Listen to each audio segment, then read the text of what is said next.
Women's football. Oh my gosh. Hi, it's a Todd Erin Daily Stream. I know you're trying to be cool and European, but here it's U.S. women's soccer, and they just football. took the World Cup. How hard does that rock? It's football. Everywhere else, it's football. In football. the world, it's football. I know. Everywhere else, it's metric, and we're inches. What's that about? So anyway, the women, unbelievable, 2-0. Watched it. Oh, they kept so doing excited. close-ups of the Netherlands, though, and these women, the tall, beautiful, blonde Netherlandic women, were all like so sad and dispirited. Netherlandic? Why are you focusing on these poor women? Let them be sad on their own. But man, that was such a good one. It's amazing, amazing. And here's the interesting part, and I thought this was really, because there's a backstory to all of this. And first of all, they came together. They didn't all get along. They didn't all share the same view, but they came together and kicked some butt.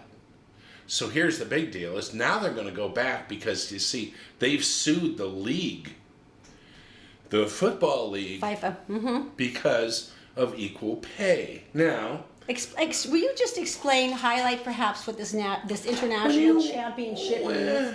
When you win a Super Bowl, there's a cash incentive. When you win a championship in football, cash incentive. If there's baseball, cash incentive. What do the men get, for instance, for the World Cup? If they win the World Cup championship, what does that football team win? $500,000 apiece. Just a little something extra. Now, let's say that you're in the women's team that wins the World Cup. What do you get? 90. How many World Cups do they have? 4. How many do the men have? None. What's the attendance? How many more games do the women play than the men? A huge amount. And the thing is, these girls play hardcore. If you've ever watched a game, it's like their faces in the turf, and they come out, they've got like dirt coming out of their ear, and there's like blood streaking. They're like, we're on fire, we can keep going. And you see one of the guys, one of the men's soccer teams, they're like, I think I hurt my knee. Oh, it's my knee. And they're like wailing and rolling around, and you're like, okay, no, wait a minute, stop. No one's buying that. They also play extremely hard. You have to admit, there's a lot. Bunch of fakers. They do fake. The whole league does. They would not have instituted the whole flopping laws if these guys didn't do it all the time. We had some head injuries during the championship game. A few concussions. Which we saw on slow motion, which makes it even worse, yeah. Some were taken off because of concussions and stuff like that. But now they're going back to court, kind of going, let's talk, shall we? Does seem like we're in a power position at this time. Oh my gosh. I'm so proud of you. That's amazing. Good. Okay, today we are making spinach salad.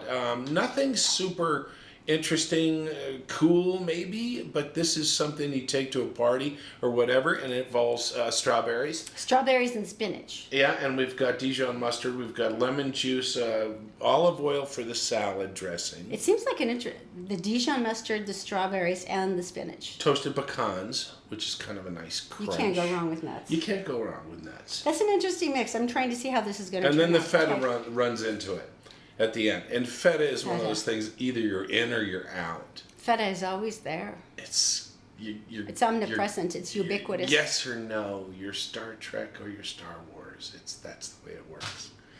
All right, well, you're starting to assemble. All right. This is such awesome news, and I'm just dying. Now, we live up by Reservoir Park by the University of Utah, and every time we drive by, especially in the warm weather, there's usually someone playing Quidditch. Now, if you have not witnessed a team playing Quidditch, it is unfortunately not as glamorous as J.K. Rowling's in the Harry Potter series. They use pieces of PVC, and they run around, and the golden snitch is actually a player dressed in yellow with one of the little Velcro things sticking to the back of them so you can rip it off and you cut the golden snitch. I have to say, I've pulled my car over when they're playing here at the park and watched, and my jaw is like, and they have the hoops up and everything. And they run around and they have brooms they put between their legs. And that's part of the Quidditch thing. Now, you are kind of downplaying this and being a bit condescending. I have to tell you, there's university teams. There's national teams. Sure there are. We just got selected to host the U.S. Quidditch Cup. It's a one-of-a-kind event. It's going to be in spring of 2021. Now, this is, you have to understand something. The U.S. Quidditch Cup coming here is huge. This Sure goes is. to the hoity-toity, big, gigantic markets, and we're going to have home field advantage. Yeah. A Utah State University team recently just won the Western Regional Championship in this. Right. There's a University of Utah team. How much do they get, do you It's think? Because incredible. the soccer teams get 590. They So play with a lot of heart, they is play what they with get. heart. But they're saying there's going to be over 7,000 people who shows up. There's an economic impact of around $2 million. Where do they play? Does it say And these where are they there's play? international Oh my leagues. gosh. There's international leagues. You need to understand this. This is so much bigger than you could possibly imagine. And the thing is, someone said, "Oh, is this like powder puff football?" And they're like, "No, it's much more like rugby." And there are men and women who play equally on the teams, which is one of the things that I love about No, it. that's very cool. They say it's a mashup of like basketball, football, dodgeball, and rugby. There's collegiate, there's community, and there's international cups.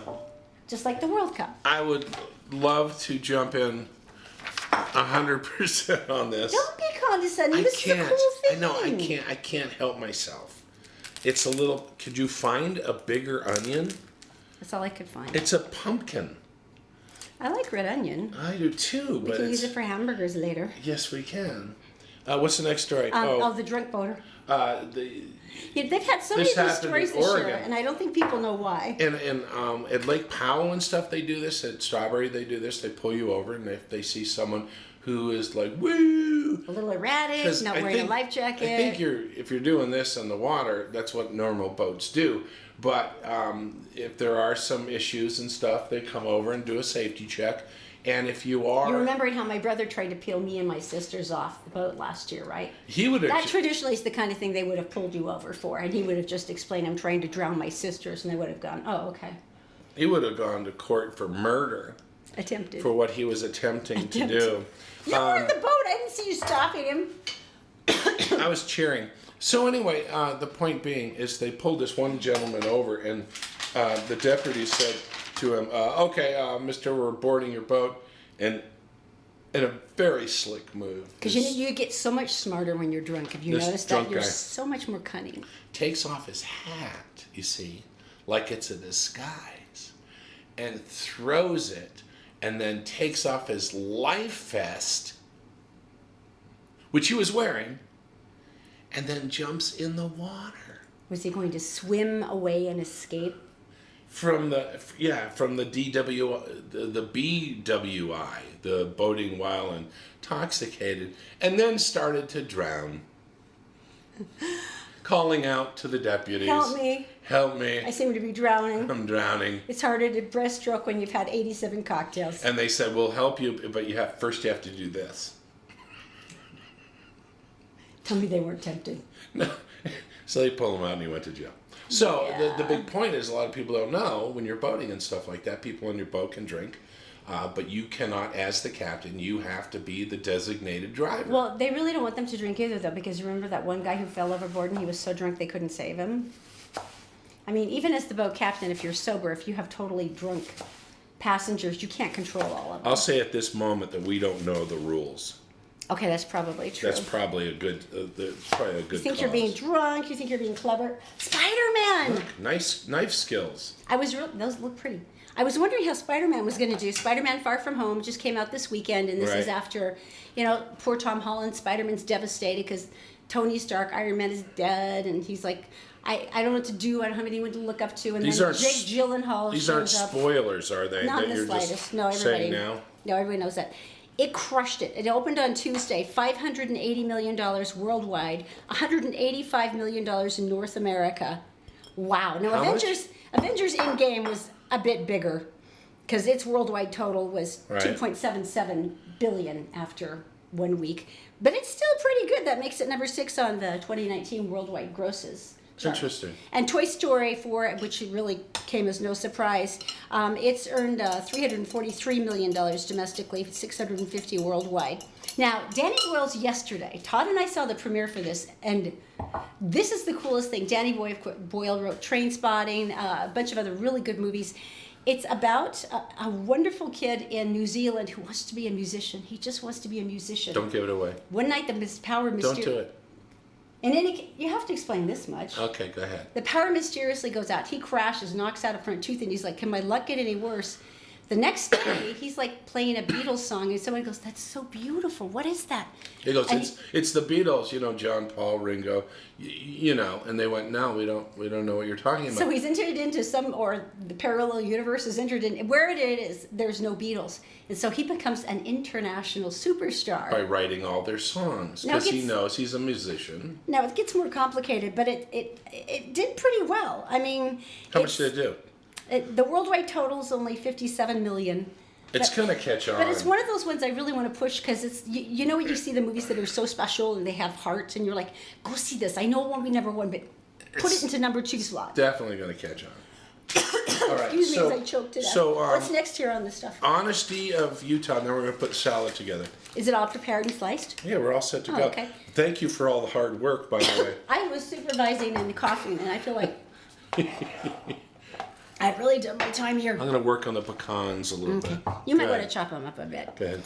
This was interesting. This is David Tannenbaum, University of Utah professor. Right. And he's in behavior and a lot of the world analytics of why people behave the way they do. Yeah. And he used the classic, the dropped wallet. Now What's this that? is the dropped wallet. That's always the classic experiment of who returns the dropped wallet. Who opens it and goes, oh, this belongs to Steve so-and-so, I will return this wallet, right? All right, mine's always empty, but whatever. This is how they did this. This is a large-scale field experiment. This is a global experiment over all different countries. So you're looking at different behaviors, different characteristics, perhaps, that are cultural. And what they did, they dropped over 17,300 lost wallets. Now, research assistants involved in it would take the wallet as a good Samaritan and take it to a desk attendant or a public official. Right. And then ask if these could be returned. Now, here's what's so interesting, though.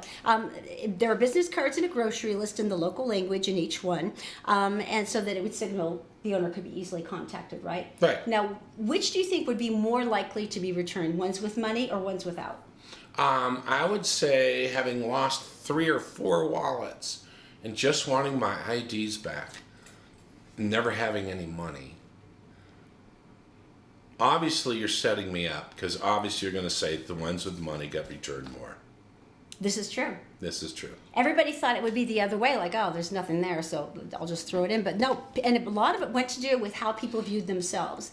The more money that was involved, the worse they would have felt about themselves as people if they hadn't returned it. And it's really, and this is like overwhelmed. The likelihood of citizens contacting the supposed owner went from 40% to 51% when there was money in the wallet. Really? Now, here's where it gets interesting. Then they took a look and they said, well, let's do a little bit of money, but let's throw in a key. Like maybe it was a house key or a key that might belong to a locker. Okay. And it was just tucked in the wallet, and of course it would have no value to the person who found it. It went up. It went up again considerably. Right. And then the one that took it to 75% likelihood of being returned was having a picture of a family in it. Shut up. So and they said that was a commonality between... And not an ugly relative. Someone really pretty. Do that. Make sure that happens. Wallets with no money in it or wallets with money in it, they was still 76% likely to be returned because of the family picture. Because you personalize it, yeah, right? Once again, there's an identification. Oh, that's awesome. But I thought that was interesting because he was stunned because he thought it would be precisely the opposite, that people would return it if there was no money and so who cares? Right. But it was exactly the opposite. People felt that it would make them a worse person if they didn't return the money. Efforts to return the money. All right. I thought that was cool. All right, very good. As the cold water runs down my inner thigh. And all over my papers. The colander. Here you go. Mm-hmm. So salad for the holidays. Now, first of all, are you just doing spinach leaves? Do you peel off any of the bits like this, or no? Grow up. What are you, not pioneers? Deal with it. Eat the stems. You know, I don't even sometimes take like pits of lemons out and stuff like that. It's just like, you know what? The Chinese eat chunks of fish with bones in them. I don't want to eat the bones. You don't. You eat around them. All right, so tell us about this. You assembled first. This is really simple. A lovely This is really simple. spinach. Can I have the strawberries? Mm-hmm. And then take your phone off of the feta. You're going to need that. And so it's so simple. So if I like the color. If you're going to a party, and then what we're going to do is we're going to put some of the red. Tell me about the combination of the red onions and the strawberries. How are you going to pull that together flavor-wise? Because to me that's a harder sell. I think the harder sell here is going to be the feta on top of God, this. it almost seems like it's fine the way it is. Now, so as a dressing on this, I'm just going to break the feta down into smaller pieces. So I'm going to grab a fork. Oh, it's on my arm too. Okay. Feta on your arms is good luck and grease. It is. There's a song about I'll it. contact my girlfriend Esmeralda Shall I and sing? asking her about it. No, I shan't. This is going to be your fork. All right, so let's pull this back here. Now you can see it. What was the dressing again? So the dressing is simply olive oil, and really be careful on the mustard, the Dijon mustard. Don't use too much of it. It's like a very small half teaspoon olive oil and some lemon. And so that's it. And then a little bit over the top. You've got tools over there. That's really pretty. You've got tools. You have tools. Here you go. Toss, if you would. I hate to mess it up. It looks so pretty the way it is. So if you're going to a barbecue or something like that, this kind of looks kind of fun. You actually might be interested in cooking versus, me. So Right. No one will accuse you of making this from a kit. They'll go, oh, look, you paid attention and stuff. That's beautiful. And most of it stayed in the bowl, so that's good. Take a fork. This one right here. Go. Make sure you get one of everything. All right.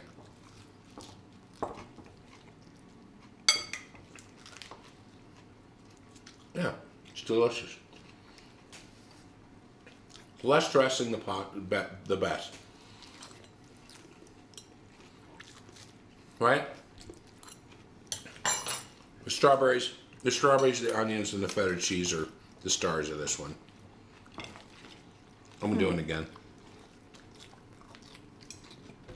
I'm wondering if some balsamic would be good with that. Sweeten it. Just a little. All right, there you And go. more feta for the salt. It's good. If we were a professional show, we'd already have napkins.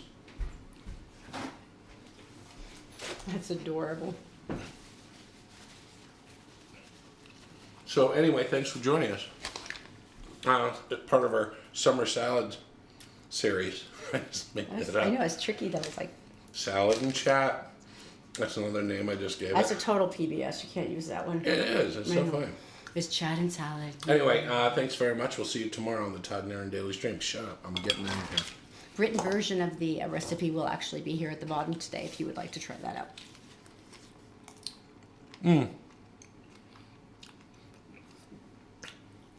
The stems are a part of it.